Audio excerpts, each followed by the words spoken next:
It's time for the Your Personal Bank Show with Ferenc Toth. In an era of chaos, confusion, and craziness, Ferenc is a voice for common sense. As a financial literacy educator, speaker, and entrepreneur, Ferenc cuts through the noise to help us understand how current events affect our money, economy, and our freedom. Now, here's Ferenc Toth. Welcome to the Your Personal Bank Show. This is Ferenc. If you want to reach me, you can do so at yourpersonalbank.com. Yes, you will reach me. Again, it's yourpersonalbank.com. So a lot of people are asking me, what do you think about what Trump is doing? And I've got to admit, the actions that he is taking are happening at a breathtaking speed. I don't think anyone was expecting him to do as much as he's done, as quickly as he's done. It shows he's focused, ready. He clearly learned from his experience in his first term. He had plenty of time to think about it, plan, get organized, get a team together. And as I stated earlier, they are moving at breathtaking speed. Frankly, I could not be happier with many of the changes that are happening. And what's ironic is it's not that Trump is really changing anything. What he's doing, for the most part, is just bringing things back to the way they were before the Obama or Biden administrations changed them. He's getting us back to the foundations of our country, and he's using common sense. He's getting back to a constitutional republic, which I could not be happier about. We're going to discuss more of that today. But one of the things Trump has done that's aroused a lot of attention recently was when he threatened to slap tariffs on Canada, Mexico, and China. Now, the media, like on cue, hyperventilated on what that would do to the economy. Here's an NBC article stating Trump slaps tariffs on Canada, Mexico, China, risking higher prices for U.S. customers. And they go into how the prices are going to go so much higher on all these types of different things. And what they're not focusing in on is the bigger picture. Or I saw somebody share with I thought was so appropriate. Democrats are focused on the price of tomatoes and guacamole, while Republicans are focused on border security and national security.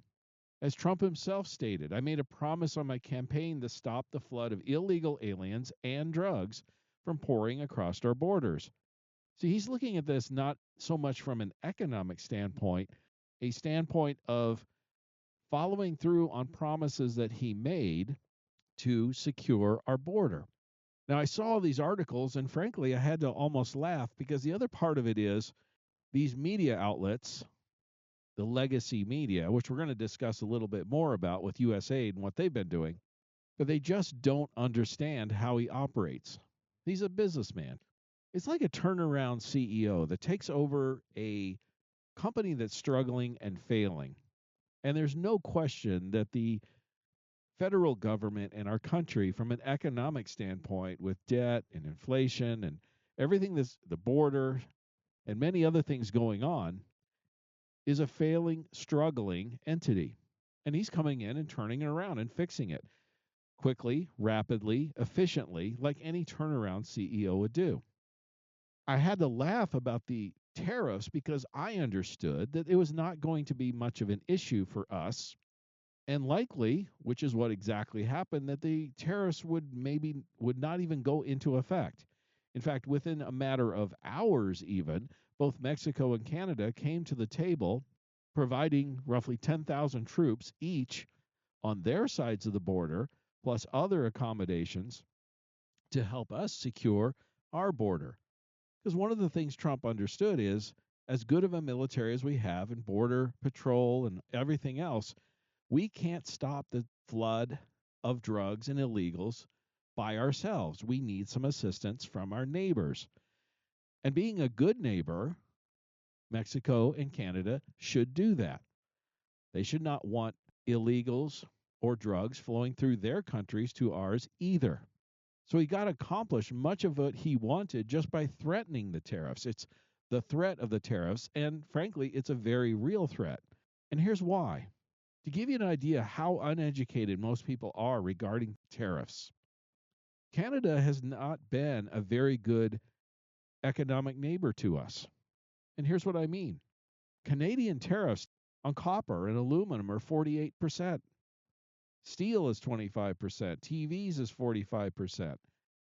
Cars are 25%. Chicken is 238%. Butter, 298%. Cheese, 245%. And milk, 270%.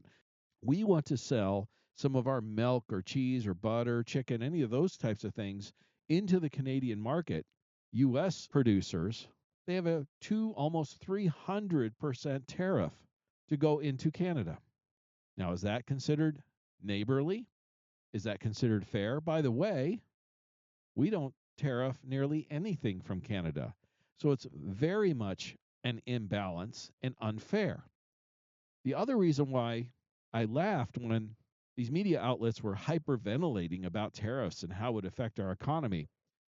Not really. Here's why. Mexico exports to the U.S. as a percentage of their GDP, 35%. So 35% of what they produce comes to the United States. Canada is 22%. The exports to Canada from the U.S. of our GDP is 1.5%.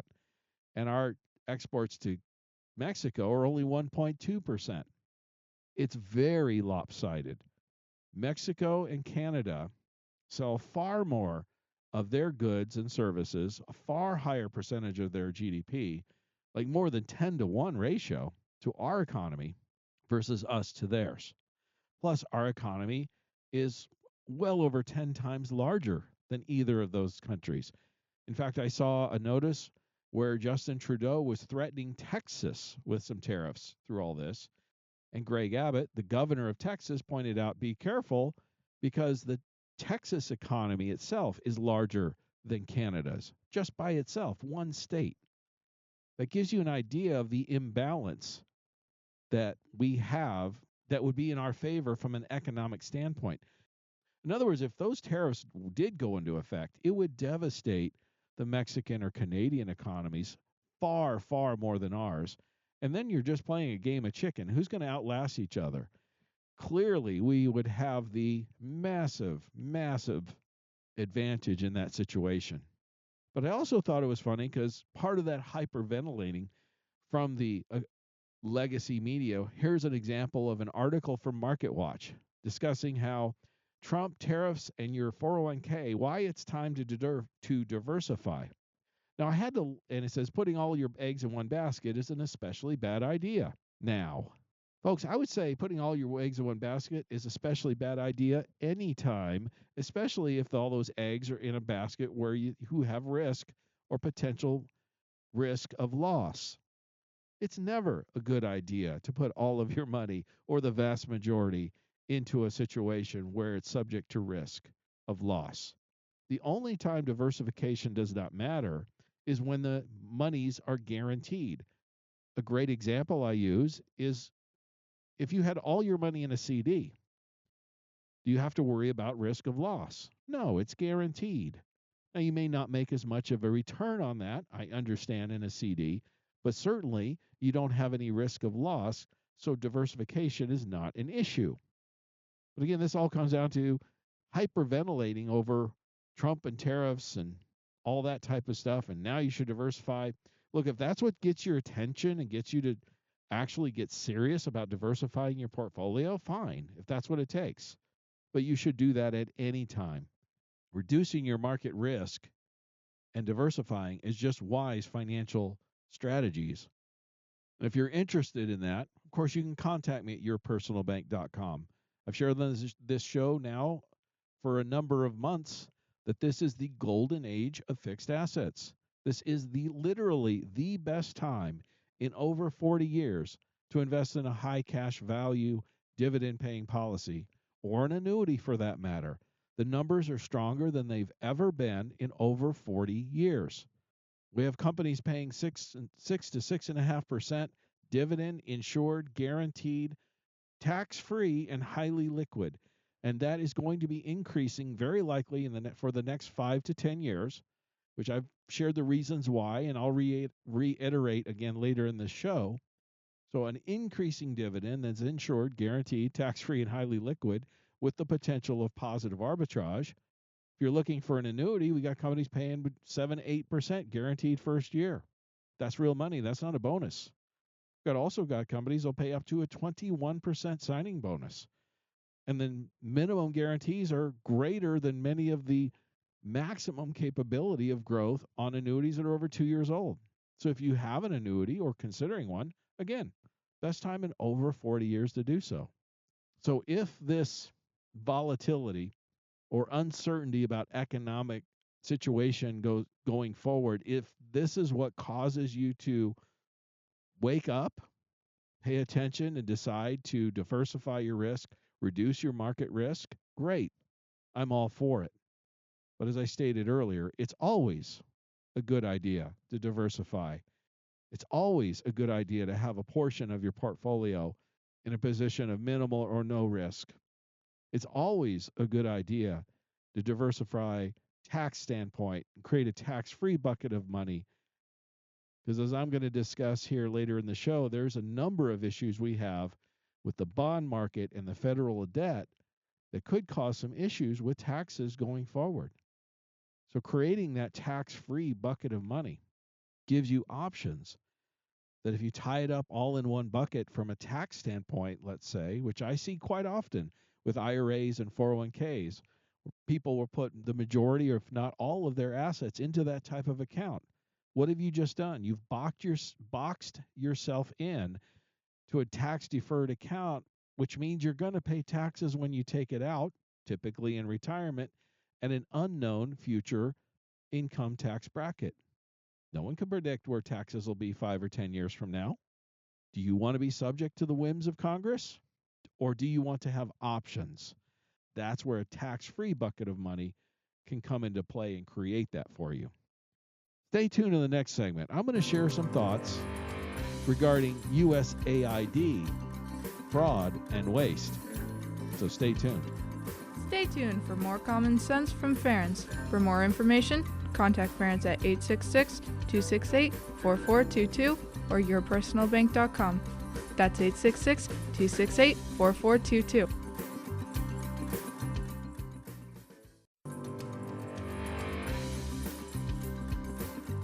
Welcome back to the Your Personal Bank Show with Ference Toth. Want more information? Contact Ference at 866-268-4422 or yourpersonalbank.com. That's 866-268-4422. Now back to the show with Ference Toth. Welcome back to the Your Personal Bank Show. This is Ference. If you want to reach me, you can do so at yourpersonalbank.com. Yes, you will reach me. It's yourpersonalbank.com.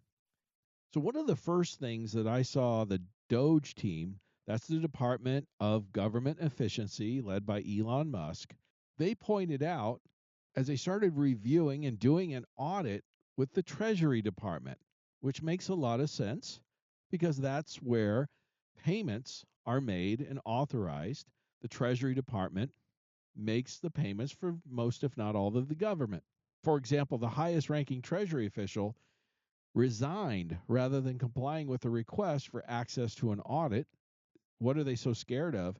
Why would the highest ranking Treasury official resign, give up his government pension and everything potentially, rather than just answering some questions and allowing himself to be subjected to an audit? Well, the answer came about quite quickly as the DOGE team discovered that payment approval officers at the Treasury Department were instructed to always approve payments, even if they were known fraudulent or terrorist groups. There were officials there that literally had never denied a payment in their entire career. Now, why would you have a payment approval officer who automatically rubber stamps every payment that comes through, even those that are known to be fraudulent or terrorist groups? Who instructed them to do this? That's the question I'd like to know the answer to. Obviously, they complied with this. What benefits were these Treasury officials given to do this, which is against the rules? Frankly, it's probably against the law. What incentives were offered to them to transact these fraudulent transfers, knowingly fraudulent transfers? As they dug further, DOGE found things like the Pentagon was spending $600 million a year on sushi. And the Air Force was spending $1,280 per paper coffee cup. You know, those cups that cost probably a nickel, if that. The Air Force was spending over $1,200 per cup. And the IRS, not to be outdone, was spending $230,000 per month on Starbucks cinnamon roast K cups, even though everybody was working from home. Nobody was in the office, but they're spending 230 grand a month of our taxpayer dollars. The level of waste and fraud that they have uncovered just in a very short period of time is truly astounding and breathtaking. I heard JD Vance himself, our vice president, state he thought the fraud would be around 250 billion. I saw him post that on X. Elon responded publicly that they were at over 700 billion just in the first week alone and still counting. Again, for those who even recognize that there was likely fraud, myself included, significant levels of fraud, we're getting blown away, most of us, by the absolute level of it is just truly, truly astounding. But I'm going to give you some more things here if you haven't been paying attention that I think you'll find beneficial. And then we'll talk about how this affects our money and how you should plan accordingly. Now, they're talking about USAID. Now, if you look at it, it looks like USAID, and the smoke and mirrors that they're trying to accomplish, which is something our government is very good at, is try to make it look like that it's U.S. aid. It's aid to poor people or poor countries or that type of thing. Well, nothing can be further from the truth. In fact, the name of it is actually the United States Agency for International Development. They don't give out any aid to any groups or individuals to speak of. They are frankly a money laundering operation, and I'll share more what I mean by this. And their budget, again, astounding, is actually bigger than the State Department and the CIA combined. This USAID is a huge, huge enterprise. And it basically functions as one of the biggest money laundering machines ever designed. How it works is quite simple. Activists, typically leftist activists, create an NGO, which is a non governmental organization, an obscure, unknown type of organization. They've determined addresses of many of these organizations are literally vacant lots or empty buildings. Democrats, for the most part, fund it lavishly. The NGO does the bare minimum or even does things that actively hurts U.S. citizens, and then the activists get paid and then donate it back to the Dems. So it's a circle, and a money laundering operation is really what it is. It has spent literally billions of dollars to bring in illegals, spread gender ideology across the world, and that's why you're seeing so many Democrats primarily freaking out, because this is their money train. This is how they get money to fund their campaigns and whatnot, etc. It's their piggy bank. And we've heard stories, some people say, well, it's only 40 billion, it's a small part of the overall government spending. Do you realize that the Kamala Harris entire campaign cost about $1 billion, which was a massive amount of money? Think about having 40 of those campaigns around the world. Think of the devastation and damage it can do. It's astounding when you start to think about it. One of the reasons why USAID was targeted, most Americans have never heard of it, including myself, previous to all this. But insiders in DC knew that this was kind of the funnel, the money center for the swamp. And they also brought attention to themselves because if you remember, one of Donald Trump's executive orders was to freeze all payments for 90 days for all foreign aid. Yet USAID continued to approve over $6 million of payments the week after Trump's executive order went into effect. So they were literally breaking the law. They were unlawfully defying the orders of the president. They are an agency that has gone rogue, unaccountable, criminal even. And some of those payments they sent out were put under miscellaneous to foreign countries. Well, payments from American taxpayer dollars should never be listed under miscellaneous, especially if they're going to a foreign nation. But here's some of the payments that USAID funded recently. And by the way, I want you to understand something. This is a comment I've made on this show for many years. The government has no money. The money they get, they receive either from taxpayers, you and I that pay taxes. We work hard, blood, sweat, and tears. Think of all the time and money and effort you put in to make the money you made, and then you have to pay a portion of that to the government for them to turn around and waste it like a child would with a credit card. And here's some of the things they wasted it on. $20 million for a Sesame Street show in Iraq. What's that have to do with national security or U.S. interests? $56 million to boost tourism in Egypt and Tunisia. $40 million to build schools in Jordan. $11 million to tell Vietnam to stop burning trash. And $27 million for reintegration gift bags for deported Central Americans. So illegals that are getting sent back, they spent $27 million of our money to give them a gift bag when they left. Here's a few others. $2 million for Moroccan pottery classes. Morocco is known for its pottery and has been producing pottery for centuries. $2 million to promote tourism to Lebanon. They spent money sending Ukrainians to Paris Fashion Week. $70,000 for a DEI musical in Ireland, and $47,000 for a transgender opera in Colombia. $32,000 for a transgender comic book in Peru. None of these things. I didn't vote for it, did you? But it even gets worse. We've shared on this show a number of times how the legacy media has been misleading and even been propaganda for years now. And if you really pay attention, don't you find it odd that so much of the media has the same story, the same message, the same slant? We've always known, anyone who's paid attention, that there was something wrong. Something was up. And for many people, we just thought it was ideology. You have it's no secret that over 95% of journalists in legacy media vote and support Democrats on a regular basis. But it even goes deeper than that. And what's so powerful about what Elon Musk and Doge is doing with Trump's authorization, he ran on this. This was not a secret.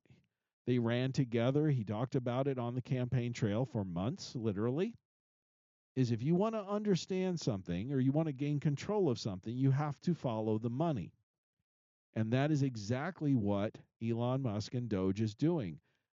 They're just doing an audit, which every business goes through on a regular basis. Well, for the first time in decades, now the U.S. government is going through an audit, and it's just beginning, folks. It's going to get more interesting. We're going to see more fraud and waste and abuse. And one of the biggest ones that have come up is the legacy media. Stay tuned in the next segment. I'll share more with you why you can't trust the legacy media, or the reason why you can't trust what the legacy media has been telling you. Stay tuned for more common sense from Ference. For more information, contact Ference at 866-268-4422 or yourpersonalbank.com. That's 866-268-4422.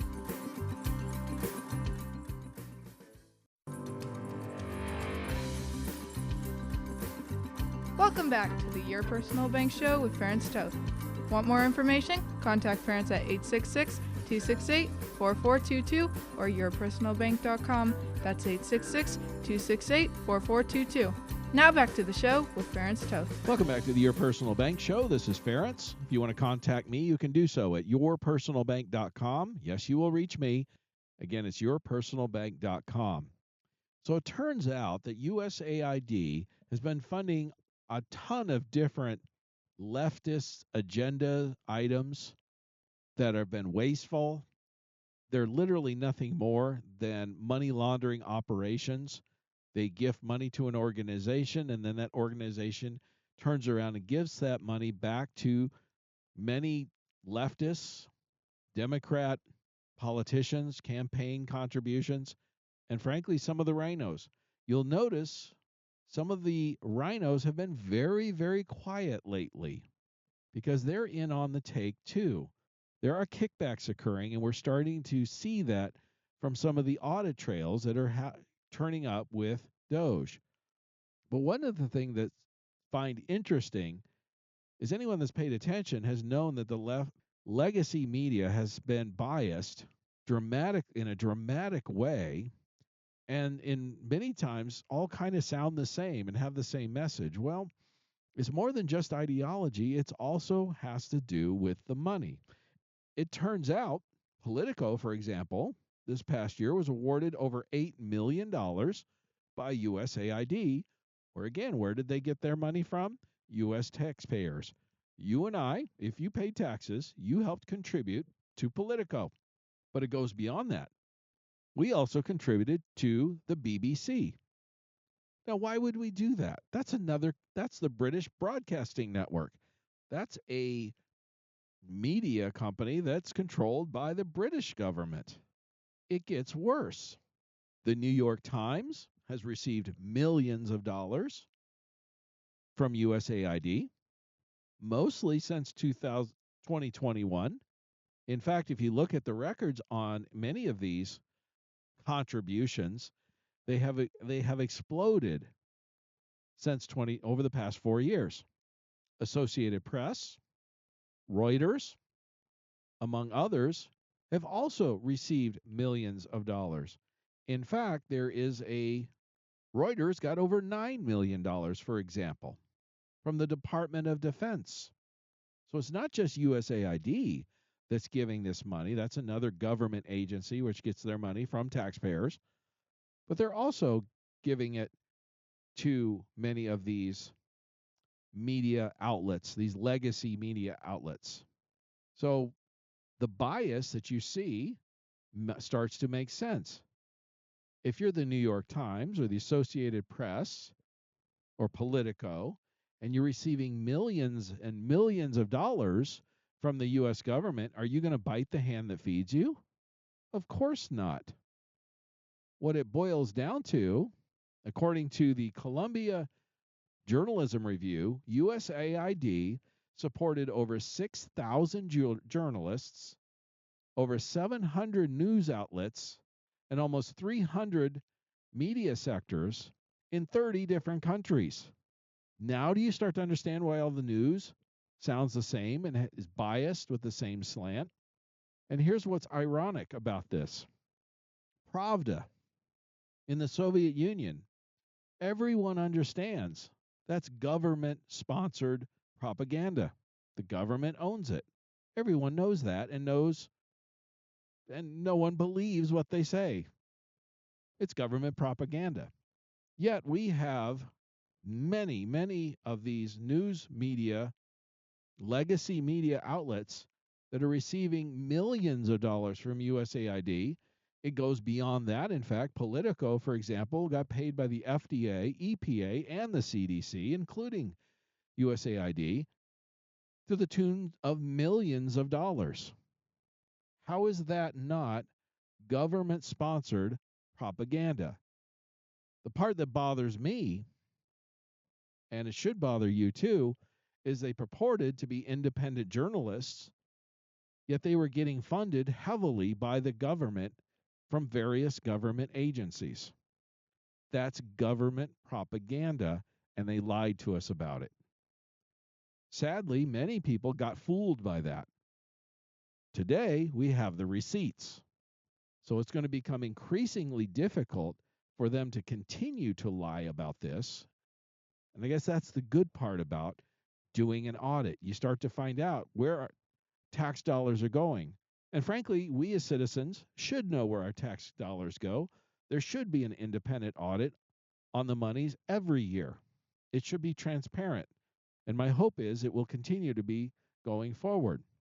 So our government is funding media, funding transgender nonsense across the world and other wasteful things, but it's also giving money to people that you would call some would call influencers or whatever, and it starts to make sense when you see what they have to say and why they say it. Again, follow the money.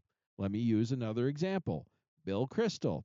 He posted on X recently, the deep state is far preferable to the Trump state. Yet it turns out that Bill Kristol is the president of an organization called Defending Democracy that received millions of dollars through USAID, through the Rockefeller Philanthropy Advisors, which is an indirect beneficiary of USAID. See, they don't always pay them out directly, they'll do it through several layers to make it more difficult to follow the trail. But again, the Doge team is doing an audit and following these trails and showing the receipts. That is awesome. Here's some other people. Here's some folks that got paid to travel to Ukraine to take pictures with Zelensky to supposedly make him more popular. Claude Van Damme got $1.5 million from USAID. Ben Stiller $4 million. Sean Penn $5 million. Orlando Bloom $8 million. And Angelina Jolie $20 million to take pictures with Zelensky to make him more popular and make the war more popular. Are you in favor of paying Angelina Jolie $20 million to do a photo shoot with Zelensky? I certainly didn't believe my tax dollars were going to something like that, and I think most people would not agree with that. Here's another one that just broke.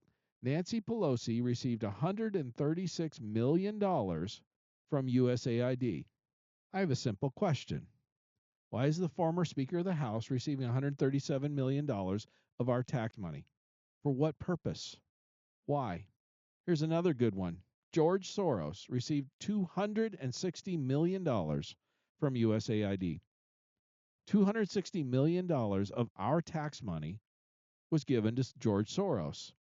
He, of course, famously has done much to get prosecutors elected around the country to not enforce the law, to help destroy our justice system. He didn't pay for it. He used our money. He cleverly used our money to pay for, to destroy our justice system.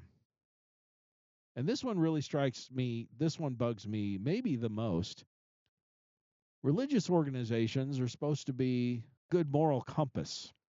Well, it turns out the Lutheran Immigration and Refugee Service received over $367 million to facilitate illegal aliens into our country.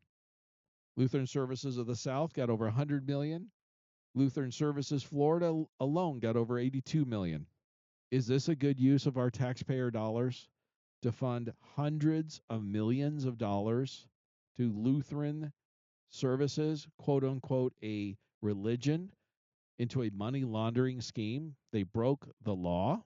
Is that what a religious organization is supposed to do? And by the way, I'm still doing a little more research on this, but Catholic social services apparently receive far more than the Lutherans did because they're even a bigger group. And the Jewish services also, I've been told, and what I've seen so far, might have received even more than that. So we have multiple religious organizations breaking laws, being involved in money laundering activities, and bringing in illegals, facilitating illegal immigration. And USAID even gave over $68 million to the World Economic Forum. Why should our tax dollars be supporting the World Economic Forum? Nobody elected those people. Klaus Schwab doesn't need our money. Why would it be going there? Even Pfizer received money from USAID. This information is astounding and astonishing and a shock to many people, but it's a fact that cannot be ignored.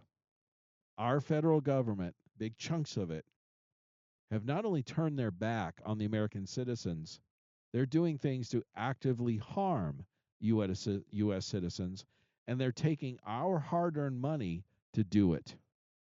This is nothing new because, in addition, with these audits, we're finding other things, including how much money was given to Haiti. If you remember from the earthquakes that occurred in 2010, supposedly the U.S. government has dispersed over $4 billion to Haiti for earthquake assistance since 2010, yet the vast majority of it remained in Washington, D.C. Stay tuned in the last segment. Got a few more things I think you'll find interesting and a couple of key things about interest rates and bonds going forward that you really need to be aware of so that you can make smart money decisions. So stay tuned. Stay tuned for more common sense from Ference. For more information, contact Ference at 866-268-4422 or yourpersonalbank.com. That's 866-268-4422.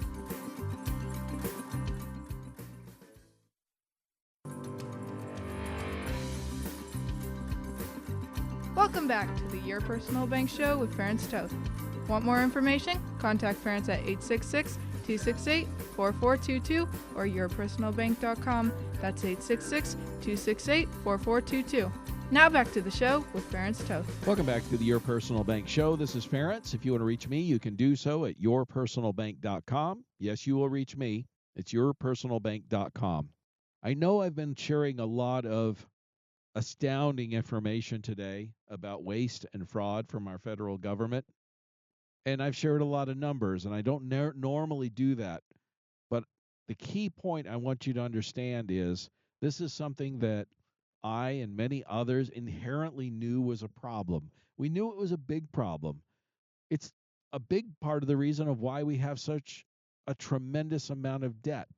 But the level of fraud and waste is shocking, even to some of the most cynical people out there. I have to admit, personally, I intuitively knew it was bad, but it's shocking at the level of how bad it truly is.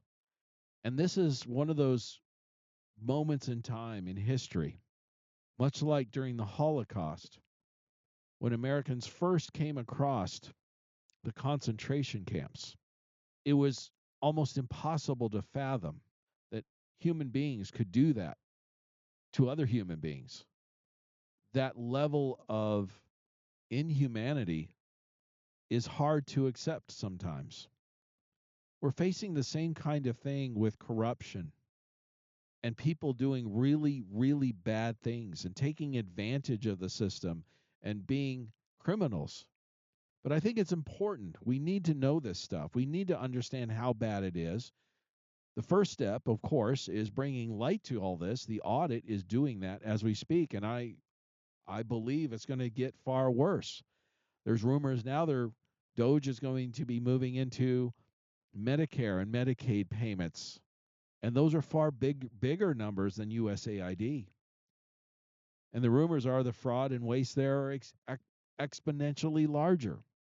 So as ugly as this is, it's a good thing.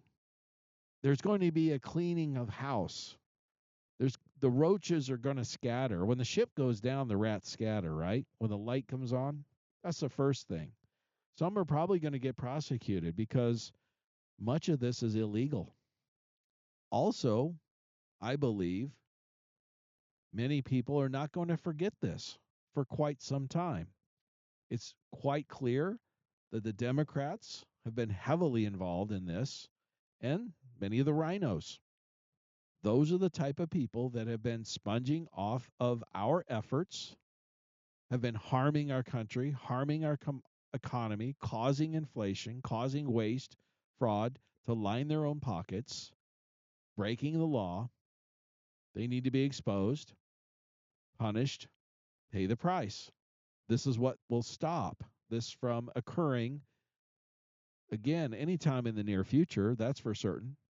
I believe a lot of people are going to be truly disillusioned about what much of the Democrats' party has done, and the rhinos again, and they're not going to forget in the next election. In fact, they're not going to forget in the next several elections. I think we are seeing a generational change. Transparency in our government is key. I don't believe in the future people are going to accept much of what's been done in the past. It'll be hard to rebuild or replicate. So we're seeing a dismantling of the bureaucracy state, the deep state, whatever you want to call it, bringing back the representative republic that our founders had envisioned when they started this country. It's like the third revolution. We had one in 1776. We had another one in the Civil War. Now we're having a revolution of democracy versus bureaucracy. It's an amazing thing to witness. It's a revolutionary thing to witness, a generational shift in the political landscape and how our government operates.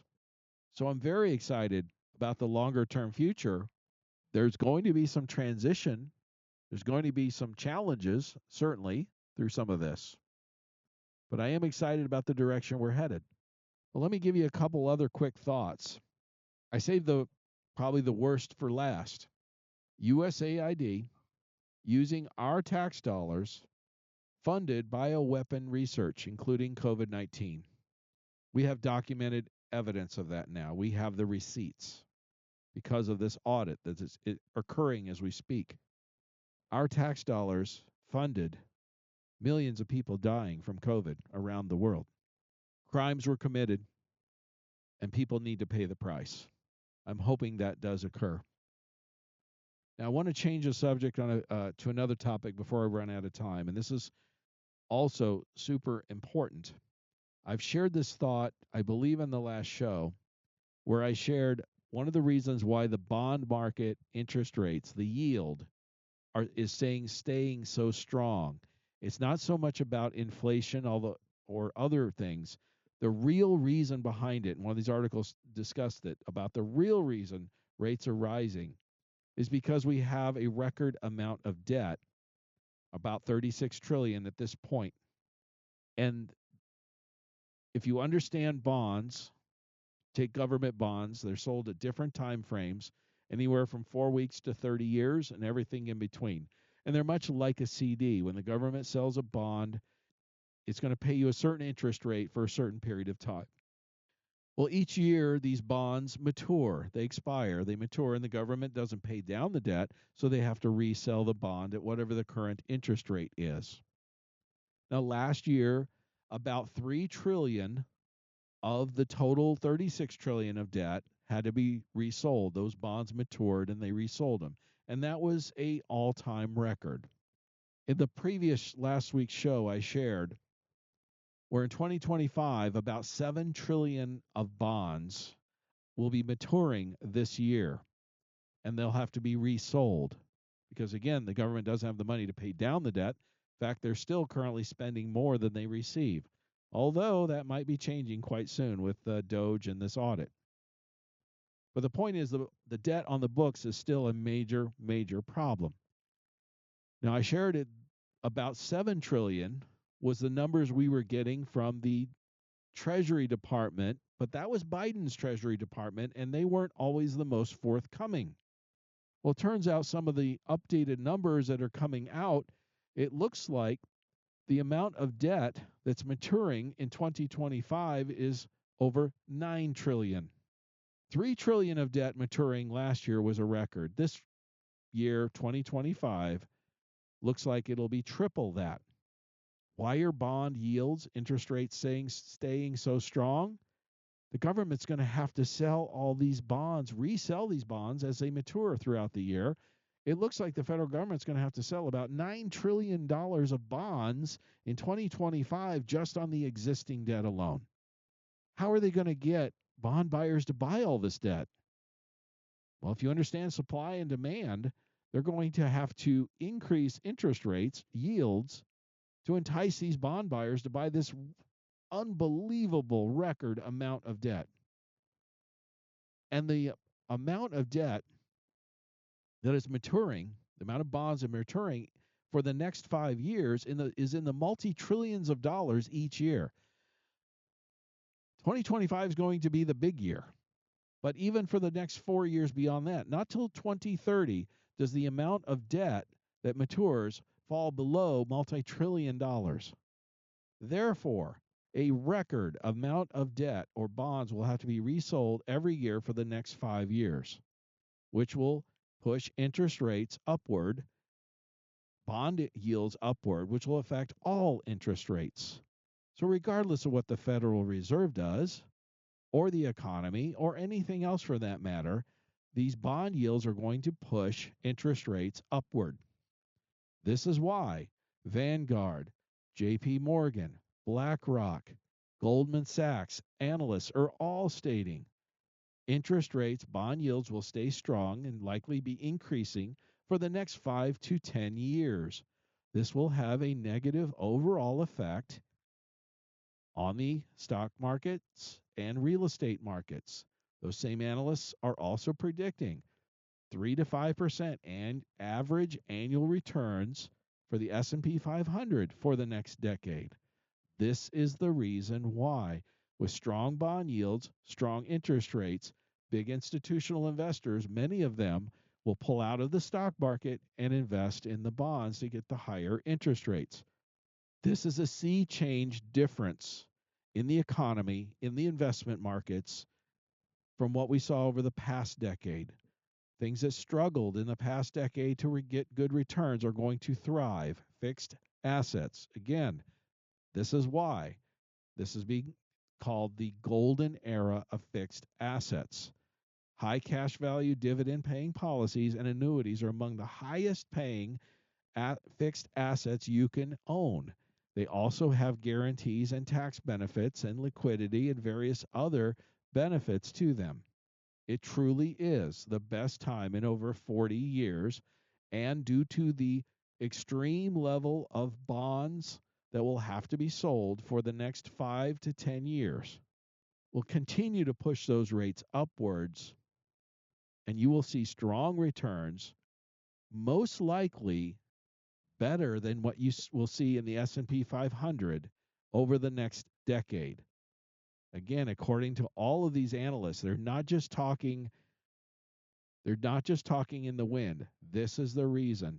So regardless of what Doge does in cutting back excess spending and waste, like we've discussed on this show, even if they get the government to live within its means, which would be great, I'm all in favor of that. It needs to happen. The fraud and the waste needs to be eliminated. All that's doing is continuing to throw gas on this fire of debt that's getting out of control.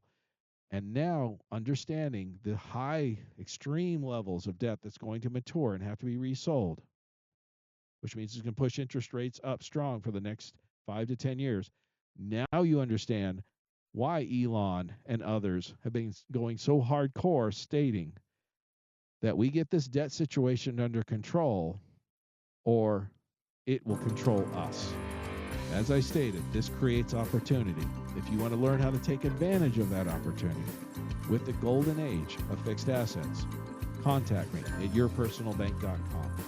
Stay tuned to the Your Personal Bank show next week, and as long as it's on our money, in God we trust. Listen Tuesdays at noon and Saturdays at 1 to the Your Personal Bank show for more information. Contact Ference at 866-268-4422 or yourpersonalbank.com. That's 866-268-4422. This show is designed to provide accurate and authoritative information. The presenter and guests of this program do not engage in legal, accounting, or tax advice. Professional advice regarding your situation should be sought if required. Some products discussed may have limitations and not be available in all states. Excessive unpaid loans may affect performance. Distributions may become taxable if not managed properly. Replacements may not be suitable for everyone. There may be charges when replacing coverage. Dividend rates and bank line of credit rates may change. For current rates, contact Ference at 866-268-4422 or yourpersonalbank.com. Again, that's 866-268-4422 or yourpersonalbank.com.